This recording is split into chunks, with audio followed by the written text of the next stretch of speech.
جب تم ولی کو دیکھو گے تو اللہ یاد آ جائے گا اور تمہاری زبان سے نکلے گا سبحان اللہ یا الحمدللہ. میں اس بات پر گواہ ہوں، ممبر پر کھڑا ہوں. میں قرآن حفظ کرنے کے دوران تھا، میں بہت چھوٹا تھا، میری عمر شاید 12 سال یا 13 سال رہی ہے. میں نے پہلی مرتبہ کسی ایسے حسین چہرے کو دیکھا تھا جن کو دیکھ کر میں دم بخود رہ گیا اور میری زبان سے نکلا سبحان اللہ. اور جب لوگوں سے پوچھا تو لوگوں نے بتایا کہ یہ حضور غوث پاک کے 18ویں پشت میں سے ہیں، ان کا نام صباح الدین رفاعی ہے، بہت بڑے بزرگ ہیں. اللہ اکبر. انہیں کیرلا دعوت دی گئی تھی اور کیرلا ان کا آنا جانا رہا ہے عرب کے علماء کا. آئے تھے، ایک مرتبہ ایک ایسا پروگرام ہوا تھا جس میں تاج العلماء جو ہے سرپرستی فرما رہے تھے اور آگے تھے، اور شیخ صباح الدین رفاعی ان کی کرسی بغل میں لگائی گئی تھی.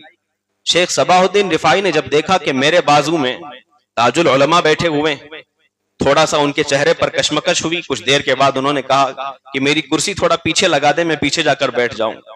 لوگوں نے کہا آپ غوث پاک کے خاندان سے ہیں، سید خاندان سے ہیں، اتنے بڑے ہیں، آپ کو تو آگے ہونا چاہیے، آپ پیچھے کرنے کی بات کر رہے ہیں. کہا نہیں.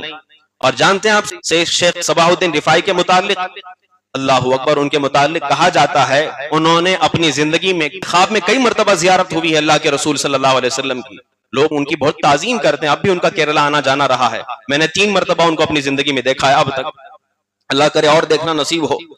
عزیزان مکرم، جب وہ آئے تو لوگوں نے کہا آپ کو تو رسول پاک کی زیارت ہوئی ہے، آپ کا مقام بہت بلند ہے، آپ بازو میں بیٹھیے تاج العلماء کے. انہوں نے کہا نہیں. لوگ بار بار اصرار کرنے لگ گئے، تب انہوں نے کہا، اکیلے میں جا کر کہا میں تمہیں ایک بات بتاتا ہوں جو آپ کے انتقال کے بعد مشہور ہوئی. کہا کہ میں نے دیکھا ہے رسول پاک صلی اللہ علیہ وسلم کو کئی مرتبہ خواب میں، لیکن جس محفل میں صحابہ کرام اولیاء کرام حضور تشریف فرما ہوتے، اسی محفل میں بیٹھے ہوئے میں نے تاج العلماء کو کئی مرتبہ دیکھا ہے. میں اس چہرے کو پہچانتا ہوں، یہ بہت بڑے ولی ہیں، بہت بڑا مقام ہے ان کا.